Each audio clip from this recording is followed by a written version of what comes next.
Hello student, मैं हूँ Rita Jain, government GSG PG college Balod में गेस्ट लेक्चरर कॉमर्स डिपार्टमेंट से।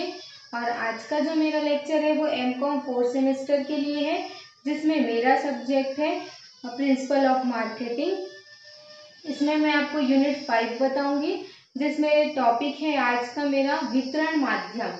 इसमें पार्ट 2 है आज। इसके फर्स्ट पार्ट में मैंने आपको जो है वितरण माध्यम के बारे में बताया था कि वितरण माध्यम क्या होता है।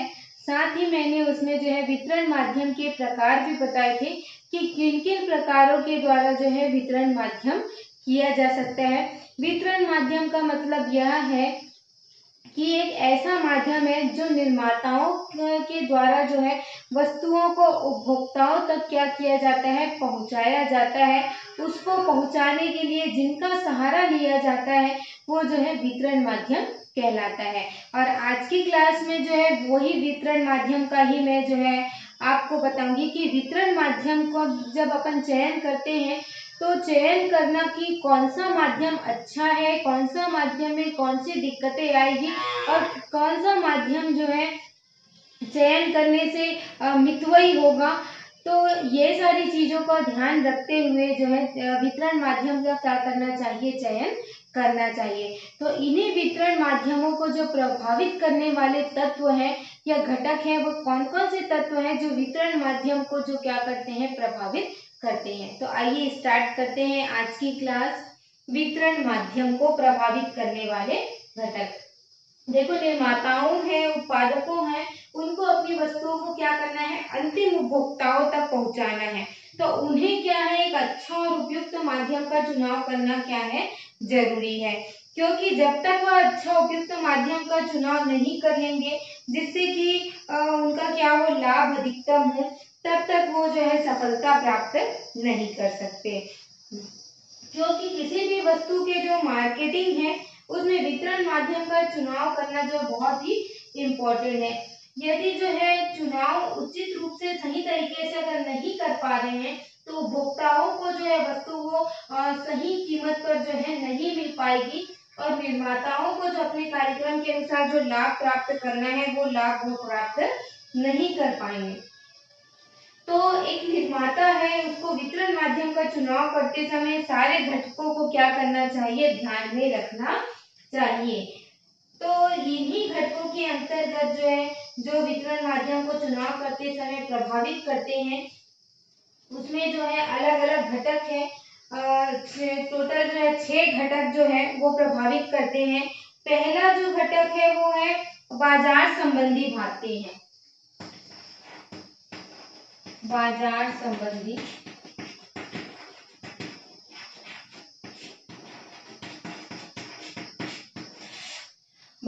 संबंधी तत्व है जो क्या करते हैं, वितरण माध्यम का चयन करने में जो है प्रभावित करते हैं।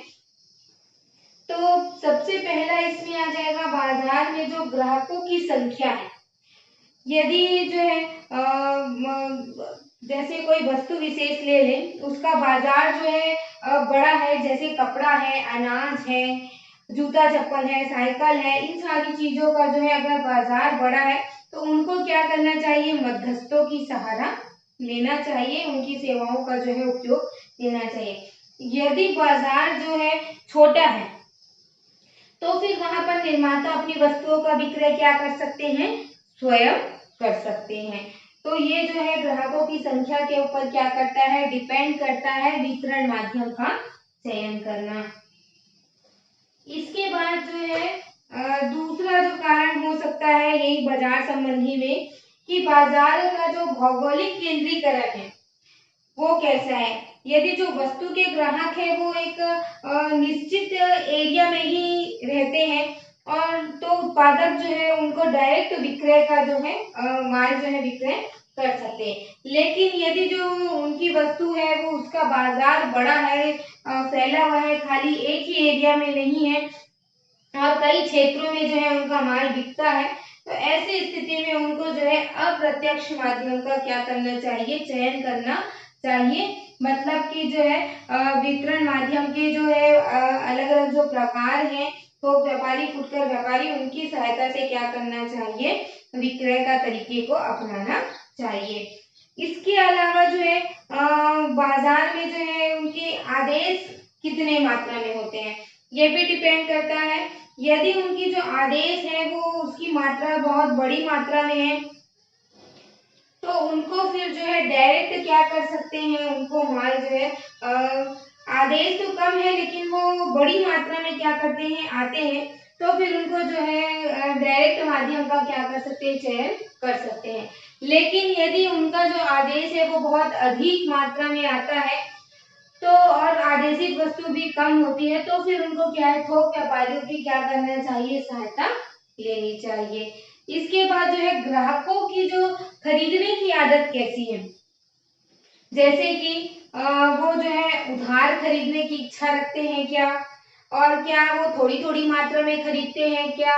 अगर वो उधार खरीदने की इच्छा रखते हैं तब तो उनको क्या है, थोक व्यापारी और फुटकर व्यापारी की सहायता लेनी चाहिए। अदरवाइज वो क्या कर सकते हैं, डायरेक्ट जो है माल ग्राहकों तक पहुंचा सकते हैं।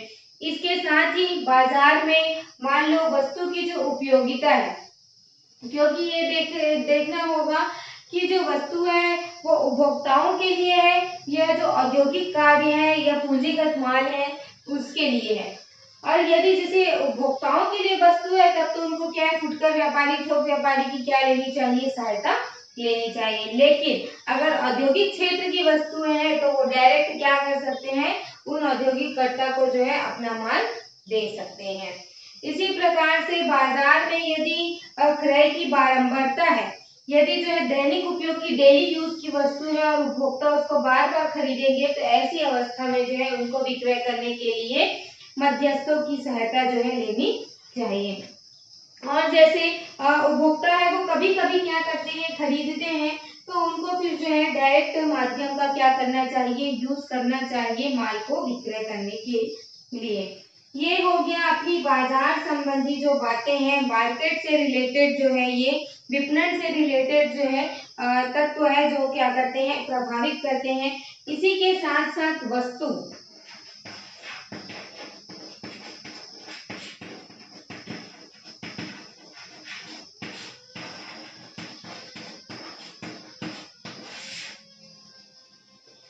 जो वस्तु है, प्रोडक्ट है, उससे संबंधित भी जो बातें हैं वो क्या करते हैं, वितरण माध्यम का चयन करते समय जो है प्रभावित करते हैं, क्योंकि जो वस्तु की प्रकृति है उसका गुण है वो अलग अलग होता है। जैसे मान लो वस्तु की प्रकृति है वो क्या होती है, जल्दी ही नाशवान होती है और वस्तु के विक्रय के लिए ऐसे में क्या है, कम से कम उनको जो है मध्यस्थों की आवश्यकता होगी, क्योंकि जो वस्तुएं नाशवान प्रकृति की होगी वो क्या हो जाएगी, जल्दी नष्ट हो जाएगी, तो उनको क्या करना होगा, तुरंत बेचना होगा, तो ऐसे में फिर कम मध्यस्थों की आवश्यकता होगी।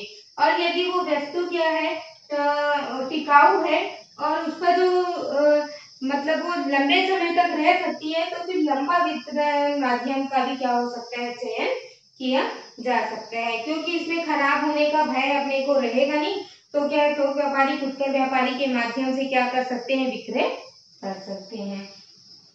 इसके साथ ही मान लो जैसे वस्तु क्या है, टिकाऊ है और उसकी मांग जो है निश्चित है और बड़ी मात्रा में होगी तो फिर मध्यस्थों की सहायता जो है ली जा सकती है। इसी प्रकार जो मूल्यवान और भारी किस्म की वस्तु है, जैसे कि फ्रिज है, अलमारी है, पंखे हैं, गाड़ी है, मोटर है, तो ऐसे में विक्रेता मध्यस्थों का क्या करना चाहिए, चयन करना चाहिए, जिससे कि उनको जो है भंडार करके रख सके, संग्रह करके, और उसके लिए फिर कम वितरण माध्यम की जो है उनको चयन करना चाहिए। तो मूल्यवान और भारी वस्तुओं के संबंध में मान लो वस्तु जो है हल्की है तो फिर वो है डायरेक्ट क्या कर सकते हैं, माल को बेच सकते हैं या दोनों को जो है उसका उपयोग कर सकते हैं। इसके अलावा जो है मान लो यदि कोई वस्तु जो है टेक्निकल दृष्टिकोण से बहुत जटिल है तो उसके लिए निर्माता को जो है स्वयं जो है अपना संगठन स्थापित करके क्या करना चाहिए, माल को ग्राहकों तक पहुंचाना चाहिए, तब फिर उनको जो है मध्यस्थों की सहायता जो है नहीं लेनी चाहिए। जिससे कि क्रेता को जो है आसानी से जो है टेक्निकल जानकारी जो है अपन दे सके। और अगर मध्यस्थों द्वारा इस प्रकार की वस्तु का विक्रय किया जाएगा तो फिर जो है मध्यस्थों को क्या करना पड़ेगा, ट्रेनिंग देना पड़ेगा, तब फिर मध्यस्थ क्या करेंगे, ग्राहकों को ट्रेनिंग देंगे। तो ये जो प्रक्रिया है वो क्या हो जाएगी, बड़ी हो जाएगी, लागत भी बढ़ जाएगी। इसके बाद जो है मान लो उसकी जो प्रमापित है, उसका ट्रेडमार्क है, चिन्ह है, तो ऐसे बिकने वाली वस्तुओं के लिए भी मध्यस्थों की आवश्यकता अपने को पड़ेगी। और जैसे मान लो प्रति इकाई लागत कम आ रही है तो फिर मध्यस्थों की लाइन को क्या कर सकते हैं, अपन बड़ी कर सकते हैं। और यदि कोई वस्तु क्या है, महंगी है, जैसे कि सोना, चांदी, जेवरात है, तो ऐसे में फिर कम से कम जो है मध्यस्थों का जो है चयन करना चाहिए। और जो है जैसे कुछ वस्तु क्या होती है, निर्माण कार्य के लिए प्रयोग की जाती है, तो उसमें भी डायरेक्ट क्या करना चाहिए, निर्माणकर्ता को हस्तांतरित करना चाहिए। और जैसे सरकारी नियम, तो वस्तु के वितरण माध्यम में जो है अपने को सरकारी नियंत्रण होने पर भी जो है विक्रय के लिए क्या है, सरकार द्वारा जो अधिकृत क्रेता विक्रेता है उनकी जो है मदद अपन ले सकते हैं। इसके अलावा जैसे कुछ वस्तु ऐसी होती है जिसमें क्या होता है, वस्तु के पश्चात जो है विक्रय की सेवा देनी पड़ती है, तो उसके लिए जो है कम से कम उनको क्या करना चाहिए, मध्यस्थ जो है रखने चाहिए। तो निर्माता के लिए जो सेवा प्रदान करना क्या हो जाएगा, जरूरी हो जाता है, तो उसके लिए फिर कम मध्यस्थों की आवश्यकता जो है पड़ेगी। इसके अलावा जो है प्रतियोगिता, जैसे एक विक्रेता है, उसको ये बात का पता लगाना है कि प्रतियोगी वस्तु जो है निर्माताओं द्वारा जो है कौन कौन सा वितरण माध्यम अपनाया गया है, तो जिससे कि उनकी इच्छाओं को लेकर जो है नया वितरण जो है मार्ग अपन अपना सकते हैं। इसके अलावा जो तीसरा जो तत्व है, ये तो दूसरा तत्व जो है वस्तुओं से संबंधित था, है ना, और जो तीसरा तत्व है वो मध्यस्थों संबंधी।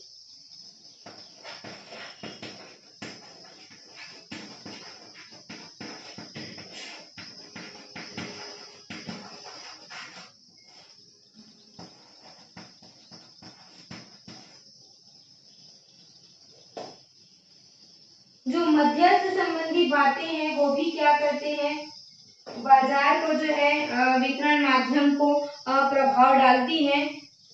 मध्यस्थ संबंधी बातें में आ जाएगी, जैसे कि मध्यस्थ के द्वारा जो प्रदान करने वाली सेवाएं हैं, अगर मध्यस्थ जो है अधिक से अधिक सेवा देने को क्या है, तैयार है, तो फिर उनको क्या किया जा सकता है, चुना जा सकता है।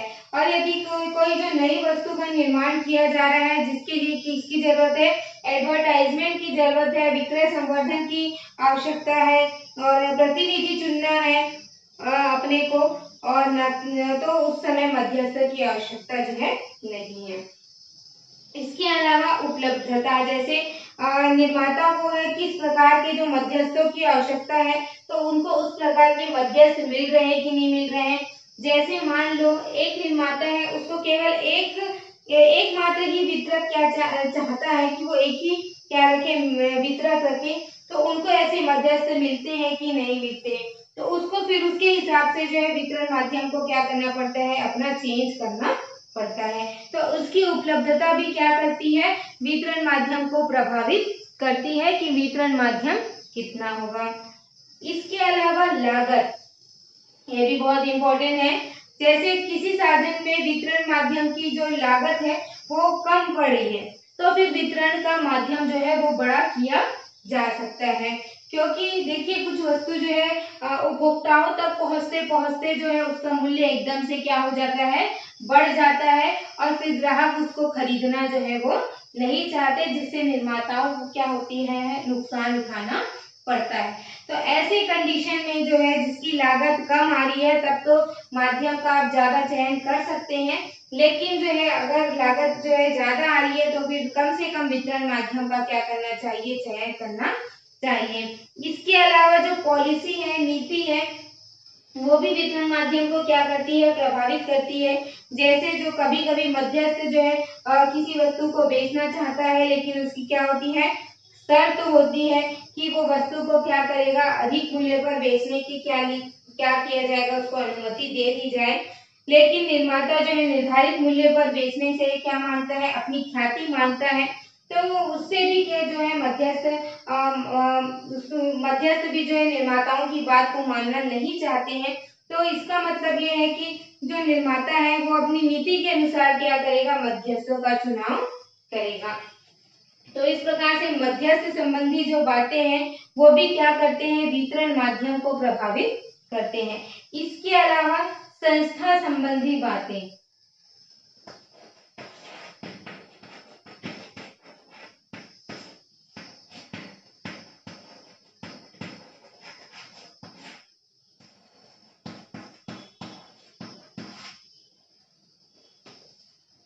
संस्था संबंधी बातें भी जो है वितरण के माध्यम का चुनाव करने में महत्वपूर्ण जो है प्रभाव डालती है। जैसे संस्था की क्या है, ख्याति है और संस्था का आकार है। मान लो संस्था की ख्याति बहुत अच्छी है और आकार बड़ी है, जैसे कि Tata iron and steel company, Bata company, तो वो अपनी इच्छा अनुसार वितरण के तरीकों का क्या है, चुनाव कर सकती है, क्योंकि उनकी मांग क्या होगी, अधिक ही होगी। पूर्ति भले कम हो जाए लेकिन जो मांग क्या होगी, अधिक होगी। और जैसे योग्य और अनुभवी वहां पर व्यवस्थापक हैं, तो फिर माध्यमों पर जो है अधिक निर्भर रहने के बजाय जो है उनको स्वयं ही क्या करना चाहिए, विक्रय करना चाहिए। जैसे कि बाटा कंपनी है, तो इस प्रकार के वितरण माध्यम का जो है का प्रयोग करती है। इसके अलावा जो है वहाँ के उद्योगों की क्या परंपरा है, ये भी जो है वितरण का तरीकों का जो चुनाव करते समय जो है महत्वपूर्ण प्रभाव डालती है। यदि वितरण जो है किसी विशेष प्रकार के माध्यम द्वारा होता है और जो है उनकी औद्योगिक इकाई को उसी प्रकार के जो है माध्यमों का क्या करना है, चयन करना है, उसी पर उनको क्या करना पड़ता है, निर्भर रहना पड़ता है।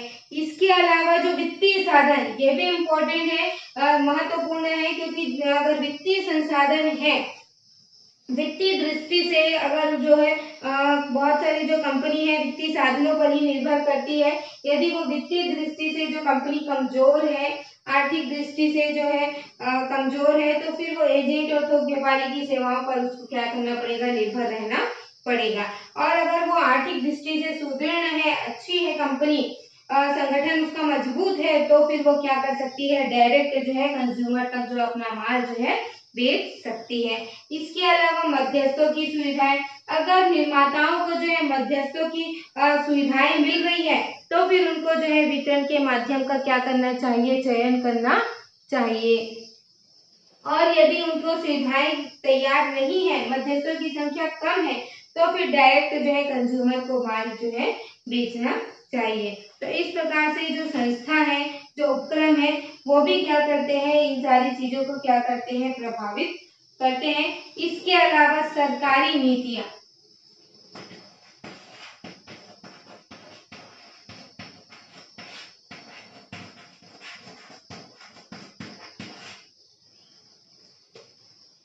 जो वितरण का माध्यम है उसका निर्धारण और चयन करते समय जो है सरकारी नीति को भी ध्यान में क्या करना चाहिए, रखना चाहिए। यदि जो है सरकार मान लो की बात ये घोषित कर देती है कि जो जनसाधारण के उपयोग में आने वाली जो वस्तु है उसका विक्रय जो है उपभोक्ता सहकारी भंडारों द्वारा या सरकारों के द्वारा जो है निर्धारित मूल्य पर वस्तुओं का विक्रय करने वाली दुकानों के माध्यम से होगा, तो फिर ऐसी कंडीशन में जो है उनको विक्रय का माध्यम ही क्या करना पड़ता है, चुनना पड़ता है।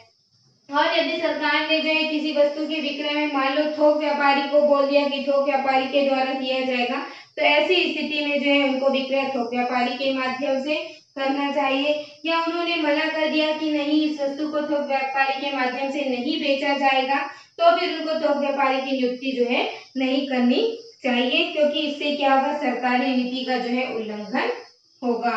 तो जैसे मान लो कि भारत में जो है दवाई जो बेचने वाले मध्यस्थ हैं उनको जो है सरकार जो है लाइसेंस लेना पड़ता है। फिर दवाइयों के निर्माताओं को भी अपना वितरण माध्यम चुनते समय ये सारी चीजों को भी क्या करना चाहिए, ध्यान में रखना चाहिए कि जो उनके विक्रेता है वो लाइसेंस होल्डर है कि नहीं। अन्यथा फिर जो है डायरेक्ट कंपनी को जो है क्या करना चाहिए, माल जो है बेचना चाहिए। जैसे शराब में भी होता है, शराब भी क्या होनी चाहिए, लाइसेंसधारी जो मध्यस्थ है उन्हीं के माध्यम से क्या करना चाहिए, उनको बेचना चाहिए, अन्यथा उनके विरुद्ध क्या हो सकती है, कानूनी कार्रवाई हो सकती है। तो ये जो सारे तत्व हैं इसको ध्यान में रखते हुए ही वितरण माध्यमों का क्या किया जाता है, चयन किया जाता है। इसके अलावा कुछ जो है अन्य घटक भी हैं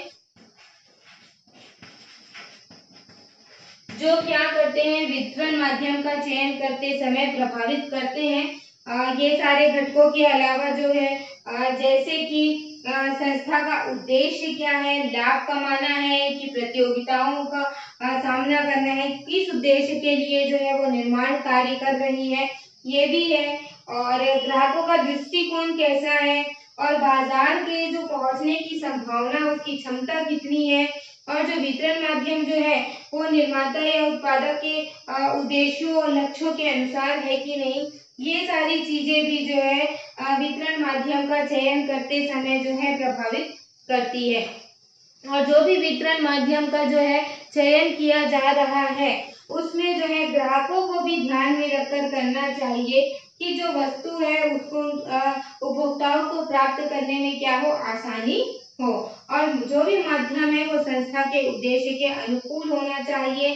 साथ ही साथ जो माध्यम है वो जो है समय परिस्थिति के अनुसार क्या होना चाहिए, लोचशील, परिवर्तनशील होना चाहिए, जिससे कि उसमें जो है आवश्यकता अनुसार परिवर्तन किया जा सके, और माध्यम ऐसा हो कि जिससे कि निर्धारित बाजार तक क्या कर सके, पहुंचा जा सके। तो इस प्रकार से जो है वितरण माध्यम का चयन करना चाहिए। देखिए, वितरण माध्यम की केवल एक विधि नहीं है जिसको अपनाया जाए, समय परिस्थिति के अनुसार बदलना भी पड़ता है।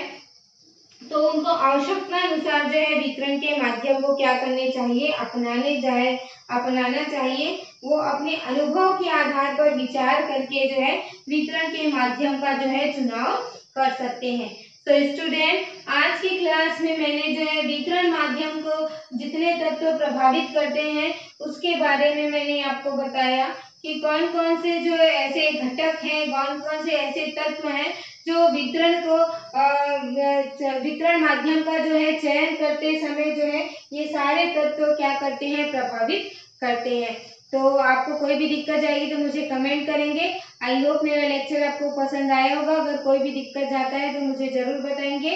और जो है वितरण माध्यम का चयन करते समय इन सारी चीजों को क्या करना चाहिए, ध्यान में रखना चाहिए। मैं नेक्स्ट क्लास में आपको वितरण माध्यम के ही और टॉपिक बताऊंगी कि वितरण माध्यम की जो प्रक्रिया है वो किस प्रकार से की जाती है। कोई भी दिक्कत जाए तो मुझे जरूर कमेंट करें। Thank you.